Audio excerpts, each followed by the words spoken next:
Many big... America since graduation. He is a computer financial consultant. That will not help him against Paolo Vidoz. Very difficult first round matchup right out of the box for Brock.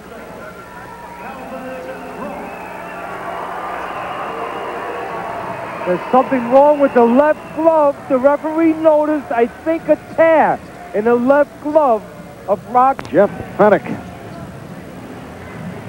A couple of guys who know something about boxing.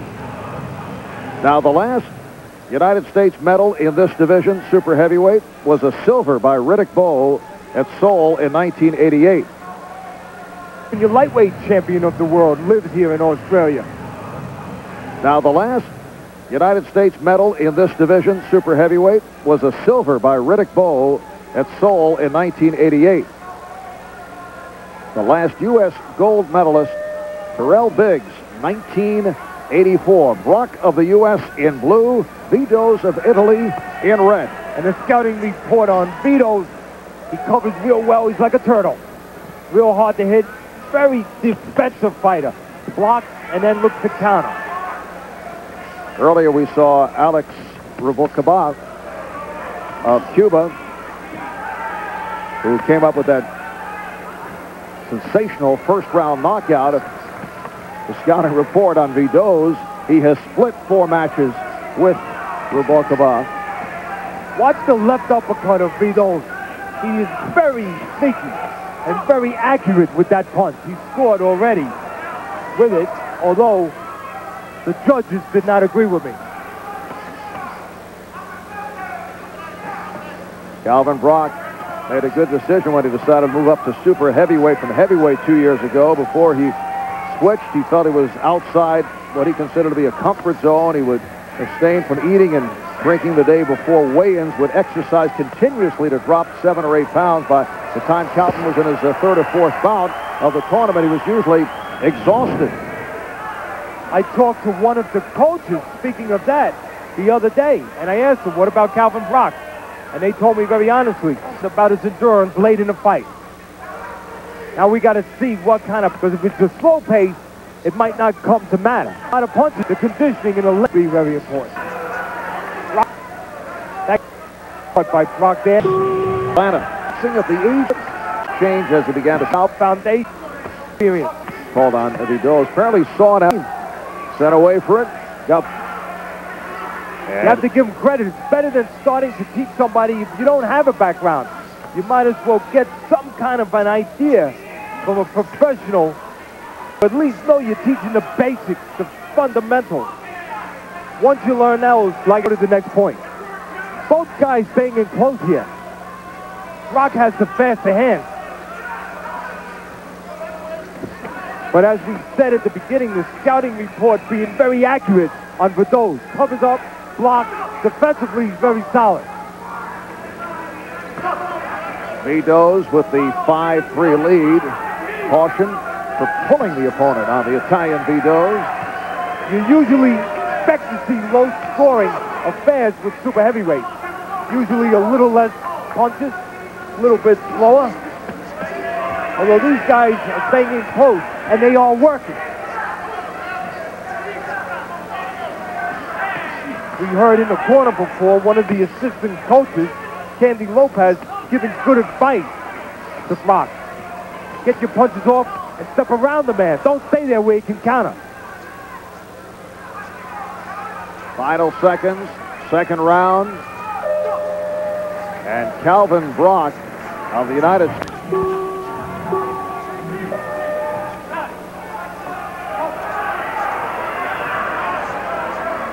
And Calvin Brock being asked to go to the neutral corner to allow Paolo Vidoz get an adjustment on the headgear. Brock was wondering what it was all about. He's so zoned in on getting involved in the fight. Well, if he does need help in the conditioning department, we haven't seen evidence of that yet.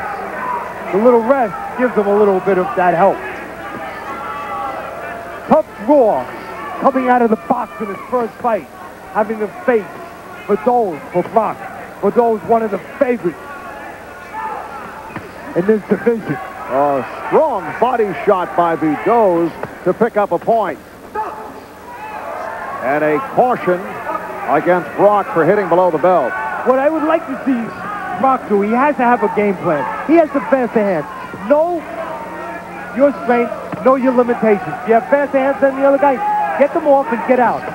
You can notice Vidoz waits to tap faster hands and get out. Don't wait for Vidoz to come back with the counter. Score. All those shots were blocked, picked off by the gloves of Vidoz. Another thing Brock can do on the inside, Mark, is step around Vidoz. I noticed Vidoz needs to have his feet set to punch. He doesn't punch unless you're right in front of him, like now. His feet are very square. If you walk around Brock, just step around Vidoz. If Brock steps around Vidoz, he can keep Vidoz turning and unable to move his hands. Oh, that roundhouse left landing. And Brock taking a pounding. Standing right in front of Vidoz. He just said it. Don't stand in front of him. Vidoz needs to be set to punch. Walk around Vidoz. He is fighting Vidoz's fight right now. This is batting practice for Paolo Vidoz. Yes, it is. And Vidoz to 8 count. Bell cannot save the fighter of the third round. Calvin Brock of Portsmouth, Virginia, now living in Charlotte, North Carolina. Simple. He covers up real good, and then he comes right back. He's going to look to come back in between here. Calvin Brock turning it on. Only one scoring point. Vidoz, as we said earlier, Brock covers real well. Brock doing what he has to do, though, move his hands. Brock obviously told that he was trailing badly, so going. He got caught because he stayed flat-footed for Vidoz. Second 8 count. 4 is stopped. Point rule. Coming up on a half minute left. Not much left. He's just hanging in there right now. 1 point away. That's it. And he's laying right in front again. It's all over. It's all over. The referee not aware. It's a stoppage on the 15-point rule. Paolo Vidoz of Italy came on strong in the third round and eliminates Calvin Brock of the United States in this super heavyweight division. Vidoz took advantage of what was there. He had a man right in front of him. He likes people in front of him because he covers real well, deflects real well, and his feet are set. He can punch. He can catch a guy.